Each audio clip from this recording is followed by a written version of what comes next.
I'm Kearston Dillard-Scott, and I'm with Barbizon Capital, and we are going to be talking to Jim Uphoff today, who is the Entertainment Fixture Product Manager for ETC. Very exciting things are coming out of ETC this year, and we're going to talk about some of the awesome products in the Phosphor family, including a new toy for everyone to play with. So, Jim, what have you got for us? Well, thank you, first of all, for inviting me to talk about this. Yeah, we are really excited. There are some really fun and interesting new products for ETC coming out this year, despite everything. We're continuing to do our development and try to make some really nice products for the market. If you were paying attention to some of our releases earlier in the year, you may have seen that we released the first of a product line we call Phosphor, FOS4. For those that are interested, the FOS means light in Greek, and it sounds like phosphor, and there's all sorts of fun little plays on the naming there. But the idea here was that this was a product line designed specifically for for use on camera. So studio, film, remote, commercial shoots, things like that. And why was it important for us to do that and design specifically for that? Basically, we've been making fixtures for a very long time. The first fixture, the Source 4 in 1992, and we've been doing fixtures ever since. We've been doing LED fixtures for over a decade now, since we introduced Celador to the ETC family. So we have a lot of experience making fixtures, but for the most part, those fixtures have been designed to work in live entertainment, to work in theaters and live entertainment venues. And while they have been in studios and used for film and television, they've always been handoffs. They've always been theatrical fixtures used in that environment. And for those of you that work in the studio market, you know that that workflow is very different. Sometimes the equipment is very different. You don't have a console. You're very often just working at the fixture itself. The needs are different, how you handle the fixtures, who's handling the fixtures, these could all be very different. And so we wanted to take some of that knowledge that we had gotten of fixture manufacturing and development and put it into fixtures that also had user interfaces and were physically designed to work in that market with those needs in mind. So the Phosphor was born out of that idea. We also have a group at ETC called the Advanced Research Group. They were started by Fred Foster. Let me see, I guess that would have been probably in the ballpark of 4 years ago, maybe a little over. And the first task that they were given, and again, this was a group that was designed just to research technologies and to figure out the best way to utilize new technologies. The first task they were given was to look at how LEDs interact with cameras and to come up with recommendations for the best LED array for use on camera, the best proportion of colors and the best mix of colors possible for use on camera. And so those recommendations are what we are seeing in these Phosphor products. So I mentioned earlier that we launched this product family earlier in the year. That was with a series of panel lights, and I'll bring that up here. You can see the whole family there. You see there's 3 different sizes of panel light.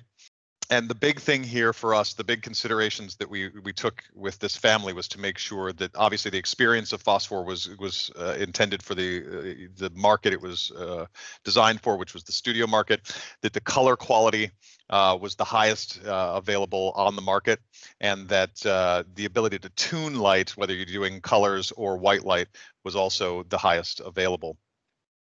Brightness was a big thing as well, and that was something we didn't want to have to sacrifice for quality, and that often, unfortunately, is the case with a lot of fixtures where you have to give up brightness for quality, and that was something that we didn't want to do. And so we have created a series of panel lights, as you can see here.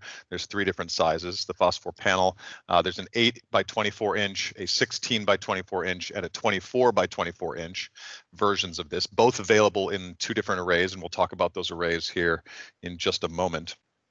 But the key here, again, as I stated before, was to make the highest quality light and as much of it as possible, so that not only can you get beautiful light out of it, but you can get as much as you need depending on the various type of shoot that you might be doing.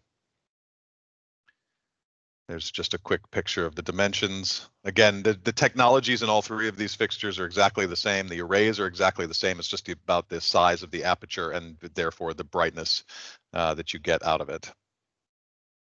Step through these quickly before we move on to the the user interface you can see here. So I mentioned before that the user interface was very important because these fixtures are used in a manner often without a DMX console. So somebody will be sent to the fixture and asked to set the light to a specific look, and they have to be able to do that very quickly. So our user interface on our other LED fixtures have always been pretty comprehensive, but not necessarily the quickest to operate unless you're really, really familiar with them. And so we really had a shift for this product line to try to make these as intuitive as possible. I'm going to bring up a little portable camera that I have here so we can actually look at the user interface on the fixture here itself. Hopefully you can see that pretty well. Great. And so one of the things you'll notice, first of all, as it blinds out the camera, is these backlit encoders. These are encoders that can obviously be rotated to make adjustments on the screen, but also pressed to use as buttons. And if you can see the screen there, hopefully I think that's coming through pretty well.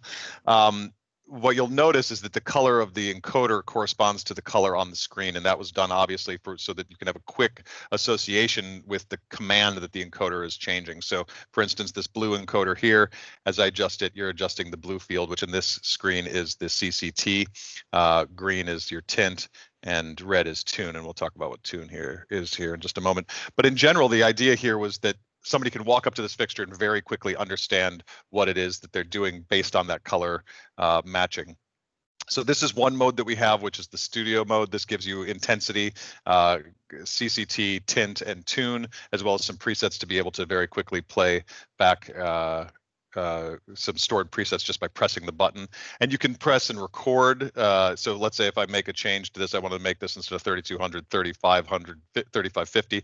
If I press and hold that button for 3 seconds, you can see it's counting down, and now it'll store that data there. So just like an old car radio, you can very quickly store presets in the fixture. The next mode that we have here is a color picker mode. So you can see color picker mode. It gives you an HSI color picker, which again allows you to very quickly bring up a color, which you can then use sort of this little hash mark. I don't know if I can see that. The contrast is getting blown out because these encoders are so bright. Right. But I think you can see it there a little bit. Yeah, there we go. You can see that XY coordinate in the HSI picker. So you could very quickly step through to different colors for a color picker, and again, store those into those locations as well. Presets, which is pretty simplistic to understand. It's just a number of presets that you can play back with fade times, and you can record new ones of those as well. And then an effects engine. The Phosphor family has a built-in effects engine. So again, if you're not using a preset console or something like that, you're not using a DMX source at all, you can play some really simple presets here. So whether that's fire flicker or a television set or fireworks or police sirens, things like that, very quickly and easily you can make adjustments to that as far as the rates, the type of fire, the color.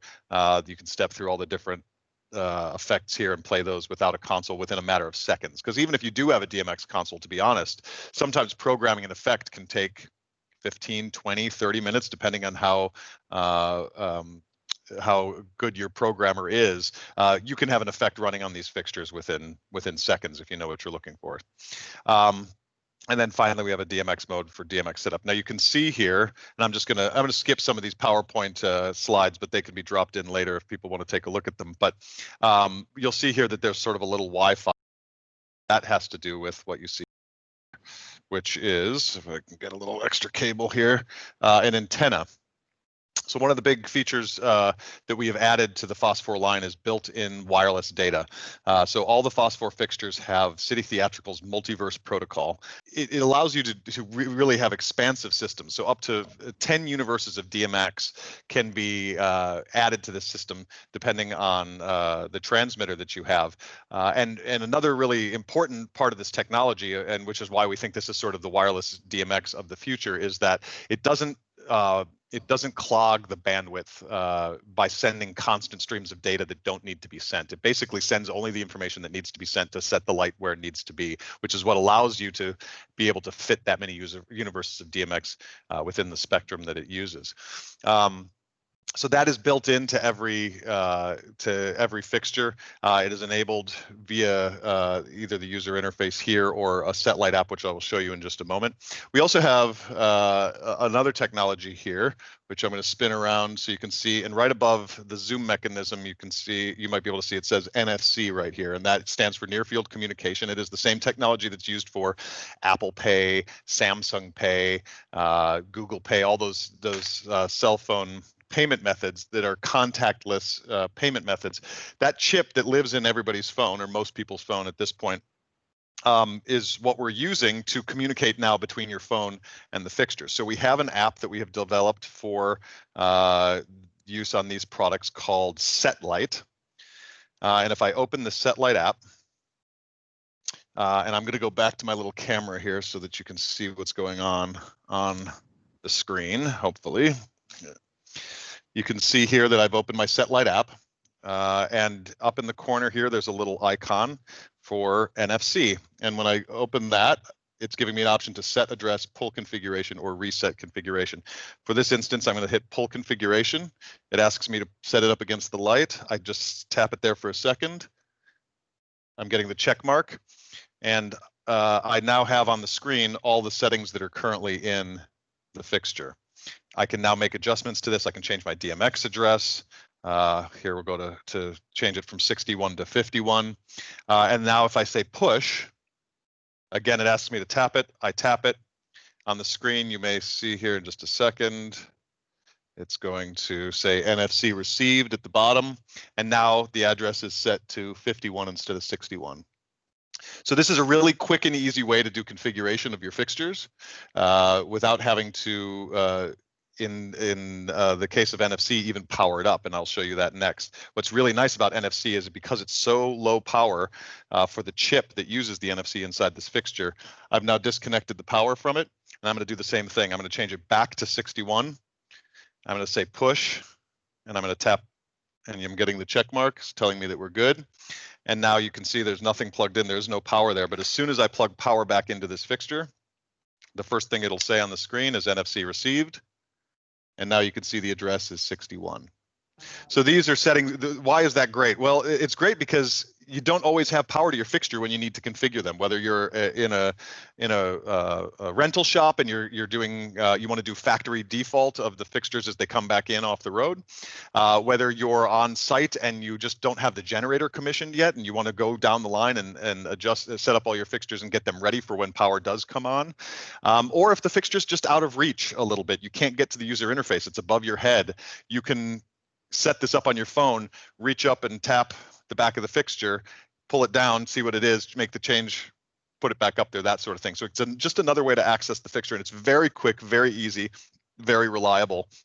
And I think it's going to be a really nice feature. We're looking to expand what that does in the future. For right now, it's just configuration. But I should also mention that SetLight app that I just showed you in the future will also allow for remote control of the fixtures via that multiverse system. So if you have a multiverse transmitter, you'll be able to connect to that multiverse transmitter via Bluetooth from your cell phone or tablet, and be able to actually do a control of the fixture via that multiverse. Don't want to spend too much time here on the logistics. There's a lot of information on our website as far as the other features of the panel. You saw very quickly a slide about the grip rail, which is a mounting method for accessories or mounting the fixture itself on the panel light.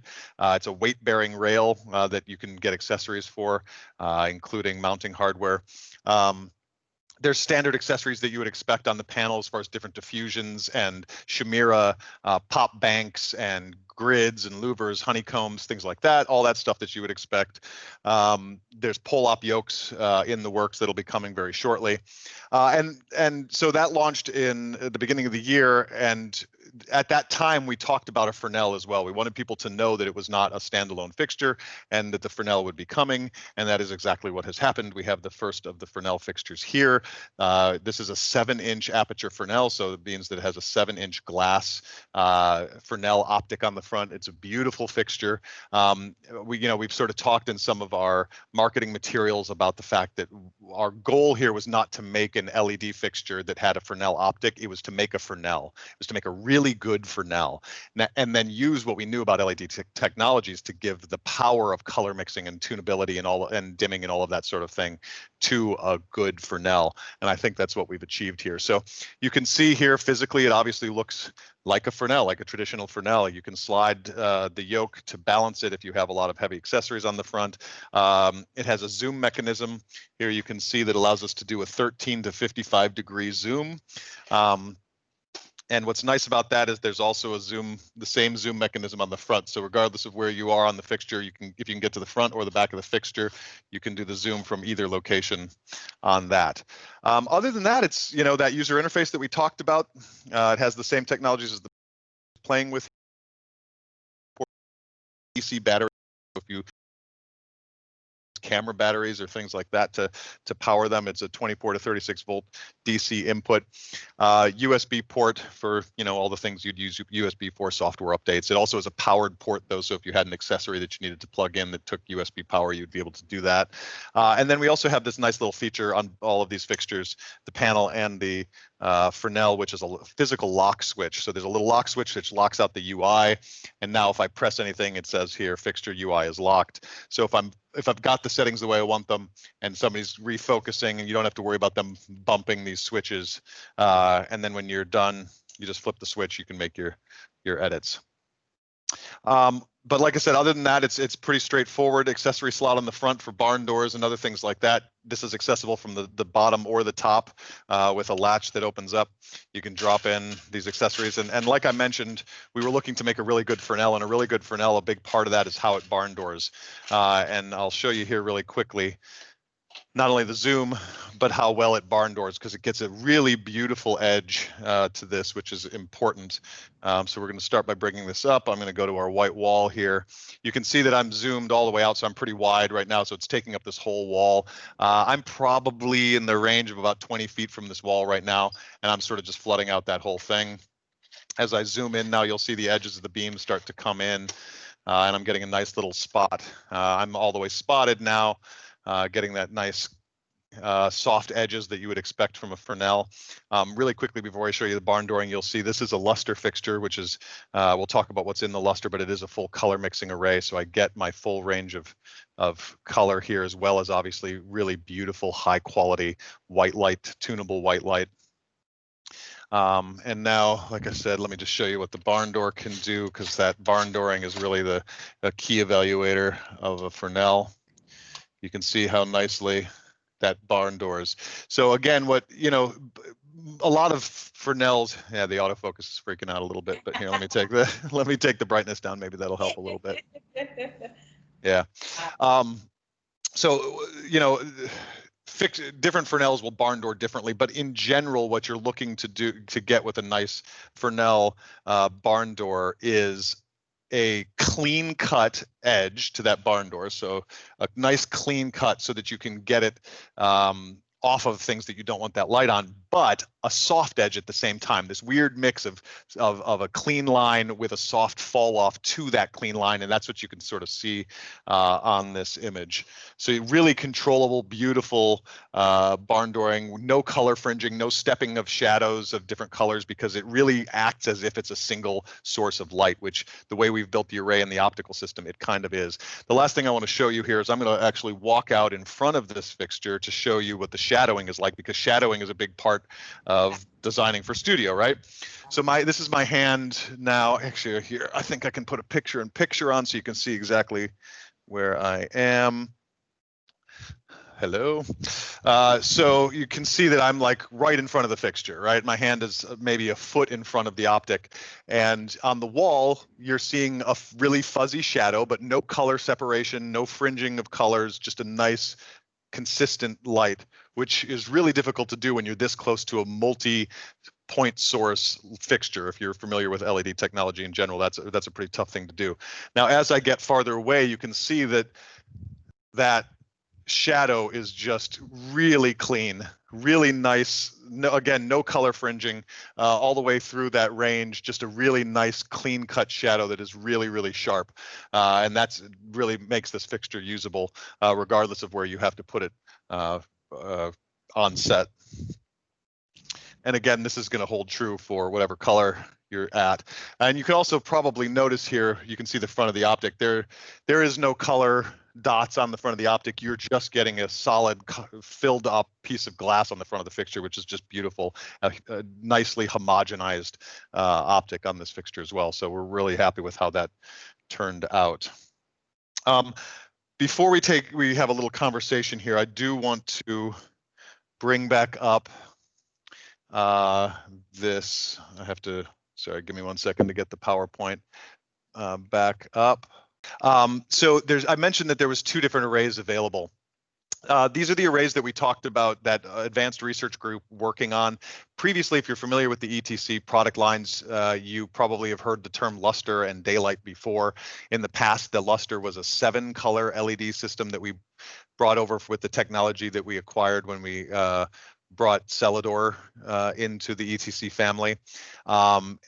We have tuned and tweaked and messed with that array for over a decade now to try to optimize how well it worked and for different environments. And that ARG group, Advanced Research Group, came up with a recommendation for a new luster array, which we're now calling the Luster X8, because it incorporates an 8th color. So we now have an 8-color array on the luster. And you can see that those colors are listed here.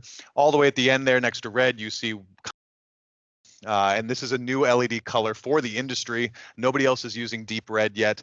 Deep red's been around for a while, but it just has not been bright enough to actually use. But it is a stunning color. And what's really interesting about it is that, you know, red, what's labeled as red here is what we have used as red. It's what everybody has used as red really for, you know, since LEDs have started to be used in fixtures. And so we've grown accustomed to that being red. But if you look at it compared to deep red and where it sits in the wavelength, it really just is not red. It's an orangish color. It's approaching red, but it just does not have the same feel as red. And I'm going to show you that here in just a second, just so we know. This is the new daylight HDR array, which is designed specifically for making white light and specifically cool temperatures of white light over 4,000 Kelvin. But you can get down to the warmer color temperatures as well. You just won't be quite as bright when you do that. And you can do some color mixing. You can see there are no white LEDs in this fixture, even though it is a white intended for white light. We are mixing to white light using different colors to get the highest quality and highest tunability. So you can do some color mixing and tinting of color with this fixture as well, if that's something that interests you. Let's talk really, I just want to show you the deep red here on the chart. You can see that this red was about 635 nanometers wavelength was where the traditional red is, and this new deep red that we're talking about is 660 nanometers. It doesn't look that far away, but what it is that last little tail of visible light before you hit the infrared part of the spectrum. And it's so important in not only getting nice, deep, rich reds and expanding the gamut of what colors we can mix to, but more importantly about how it renders on skin tones. It adds a healthy vibrance to skin tones that we just were missing before because we didn't have that wavelength of light in what was being shined on people. And it doesn't matter what color your skin is. We all have blood underneath our skin, and skin is a really interesting material if you want to think of it as a material, but it is slightly translucent, and so the light doesn't just bounce off the surface like it would on a painted wall or something like that. It penetrates down into the different layers of skin. It refracts the light differently, and you do reach blood vessels. And so healthy skin is going to have that redness to it. And if the wavelength is not represented in the light, you're just not going to get it on camera either. So I'm going to show you really quickly here, and it is important to know that different sensors will show it differently, but let me bring up this light really quickly. Let's come back here. I'm going to go back to the white wall. And I'm using an EOS console here we're going to put this at full to bring, to control the individual colors that are in this fixture. So this is red. And that's deep red. And again, on camera, it's going to look subtle because the sensors that are in the camera are it's tougher for it to differentiate, but it's really not about, we're not shining the light straight into a camera, which is why this point doesn't matter as much. We are rendering on people and the skin tones, but you can see, I don't know, at least on my camera, and again, it depends on what you're watching this on, but this is sort of has a pinkish red look to it, and this one is a much deeper, more saturated red. And I can tell you in person, the difference is stark. I mean, it is an incredibly different. I might actually here. Let me. You can probably see this if I just run out here. This is going to be sort of slow, but if I'm standing in front of this light now, this is standard red. This is what I look like in standard red. Okay. Now take a photo of that in your mind, and I'm going to now compare it to what I look like under that deep red. And there's some videos and imagery we have on our website that show a side-by-side comparison of what this color does. But I promise you, when you see this in person, as well as when you see what it does to white light and how that renders on skin tones, you're gonna see the value of this. And we think that this is a really big addition to what we've been doing with our color mix here at ETC. I think that's sort of the nickel tour. I'll turn that off so we're not blinding anymore. I've rambled through a bunch of things. There's a lot going on here. There's a lot of information on our website about the technologies that we put in here and why we've done that. We're always happy to have the conversation with you as to why we put the things in these fixtures that we put into them.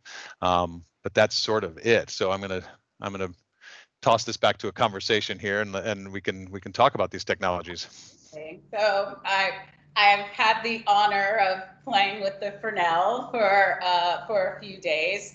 It really is stunning. I mean, shooting it on the white walls here in my demo room has been absolutely amazing. And when you bring those barn doors in, it was amazing. I'm thinking, oh my God, it's just like a shutter. I mean, it's so clean and so crisp. But the amount of work that has gone into this, I mean, you guys should be really proud. One of the questions, of course, the most important question that everyone's going to want to know is, how much is it and when can they get it? Those are two very good questions. Let's start with the when they can get it. Today is, as we record this is Wednesday the 21st. Mm-hmm. On Thursday the 22nd, it will launch publicly. Wow. So basically, by the time anybody's watching this product should be launched and available to order. So it is going to be shipping basically right now. So that's good. Pricing on this, I'm going to pull this off the top of my head, but I believe we are listing this. So the list price on the 7-inch Fresnel will be $3,800.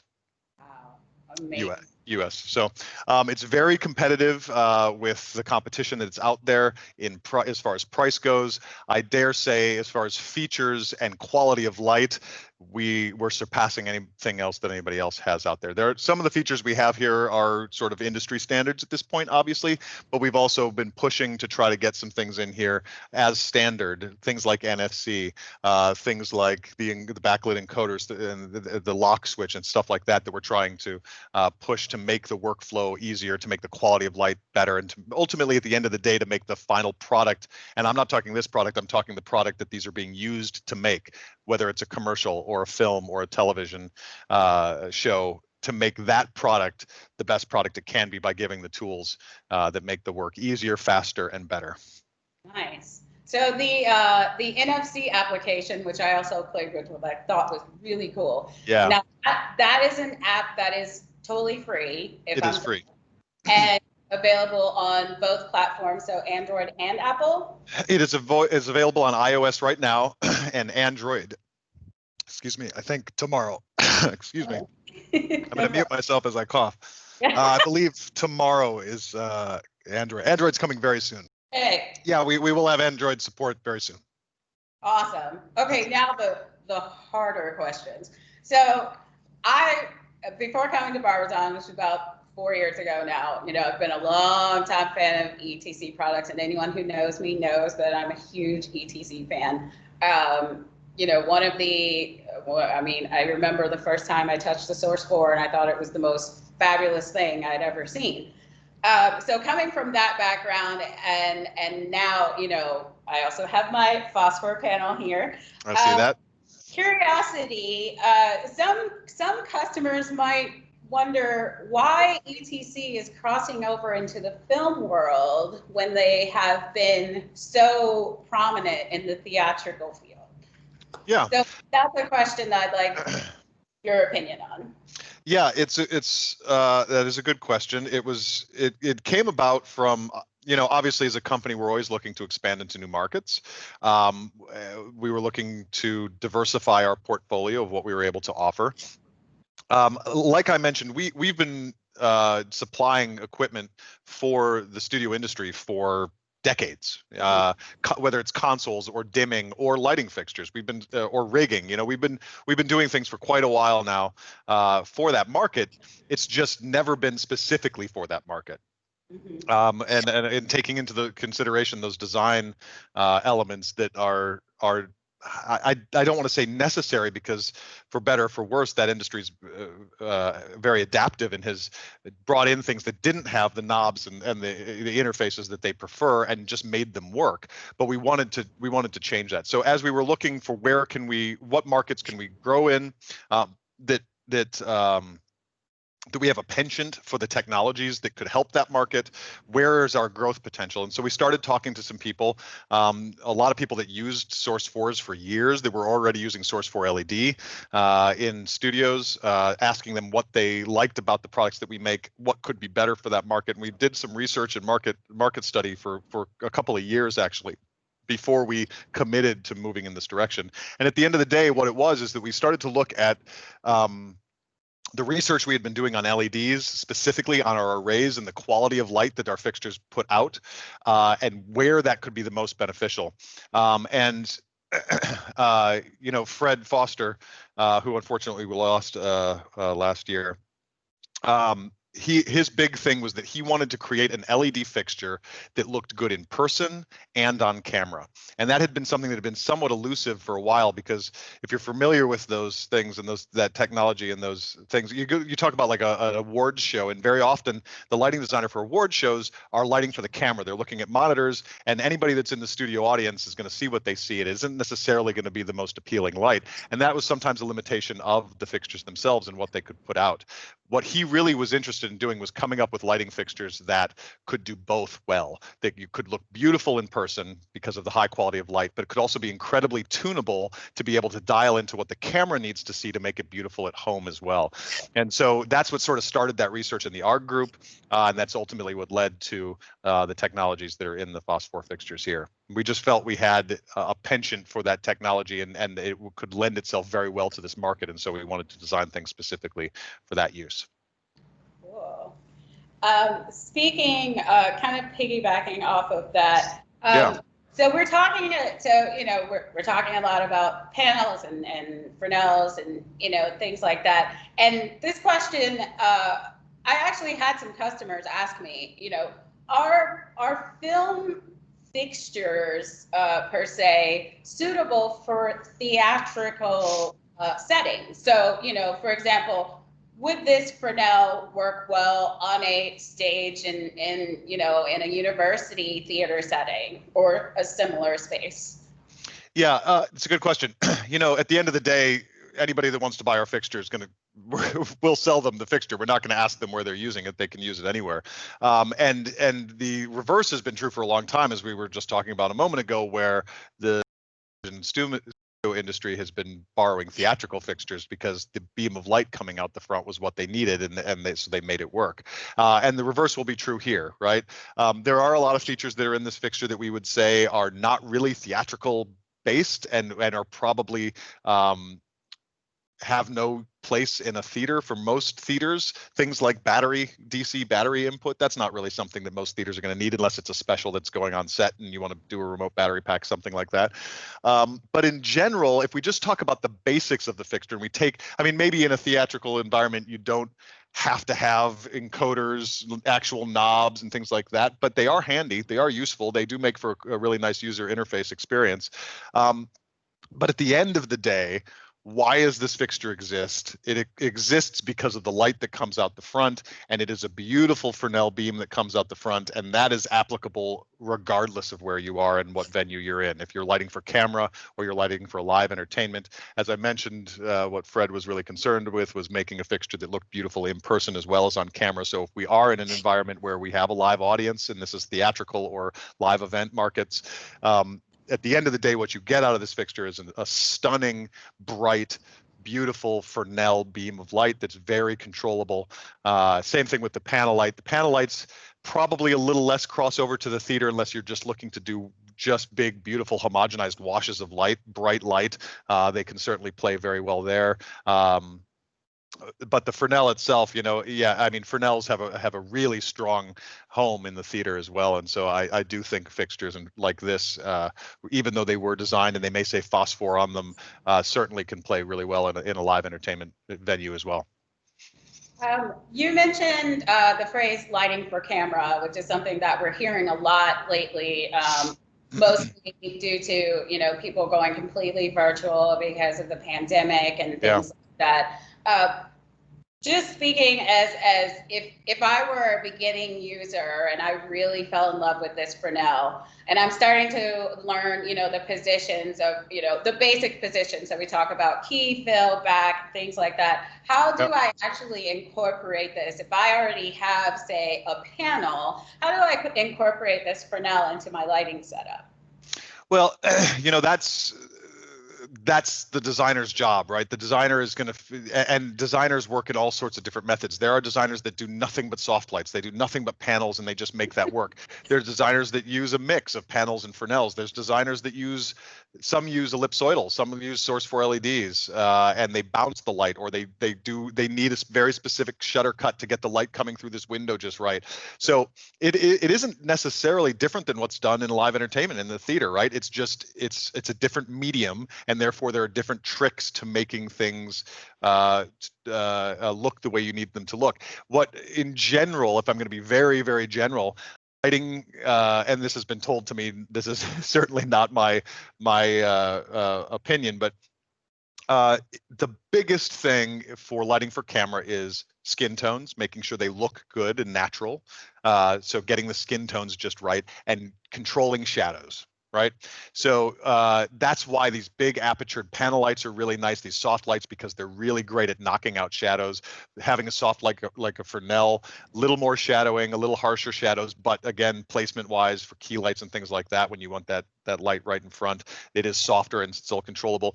Ellipsoidals or profile fixtures have very hard shadows, and therefore they can be tough to light people up for camera with unless it's really far away and or being bounced off of a card or something like that.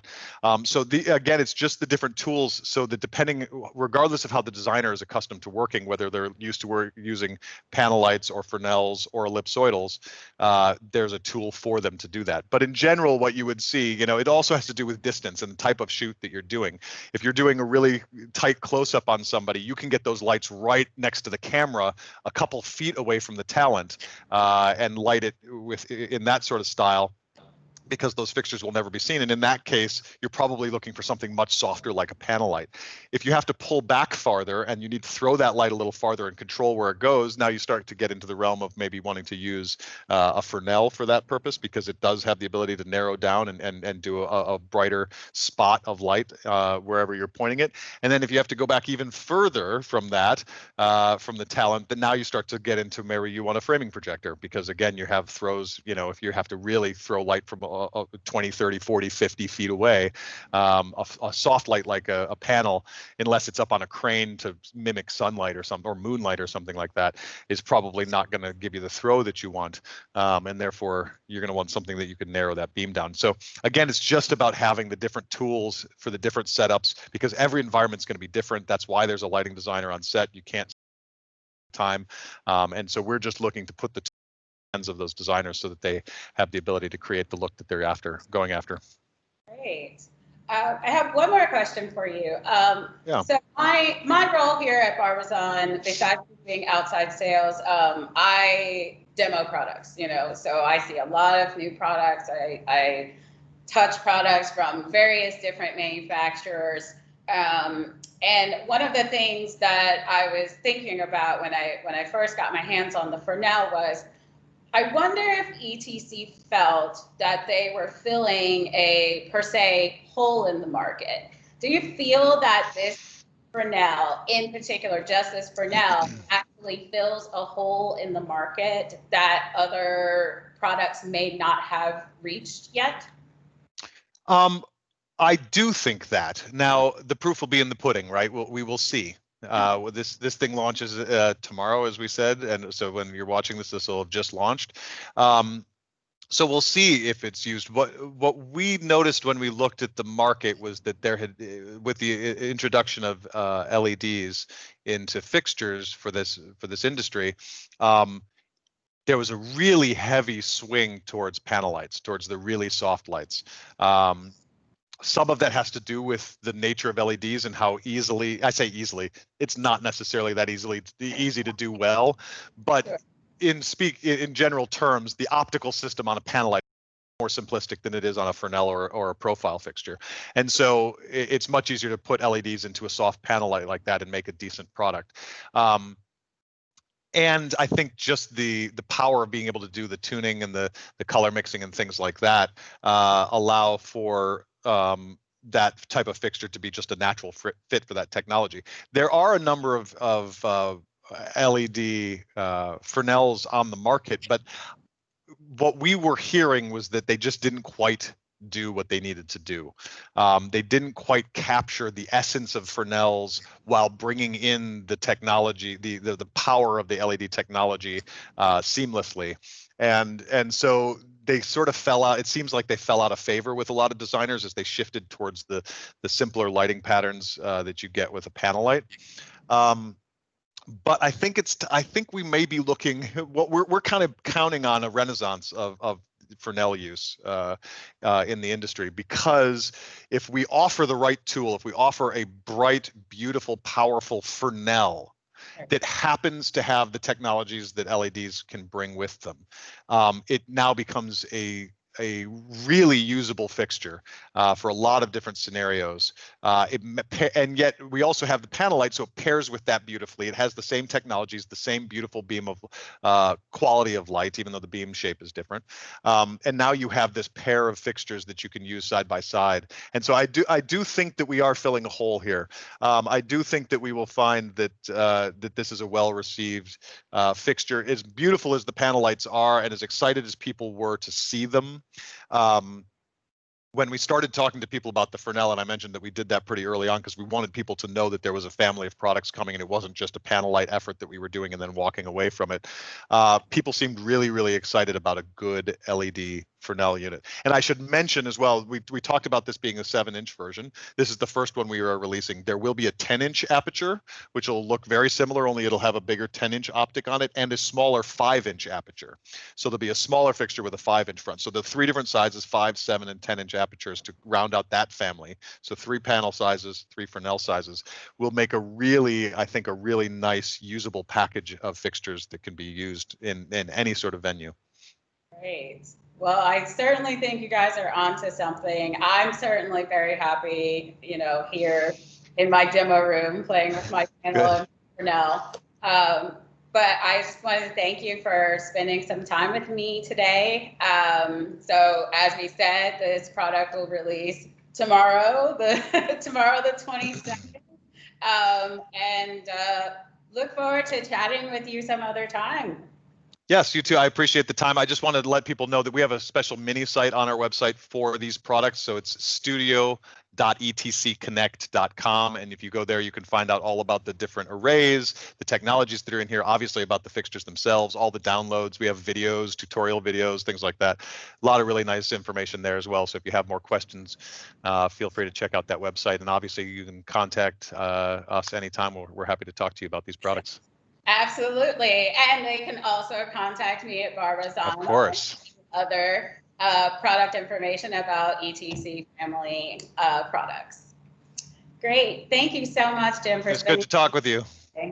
Yes, it was good to talk with you. Thank you. Great.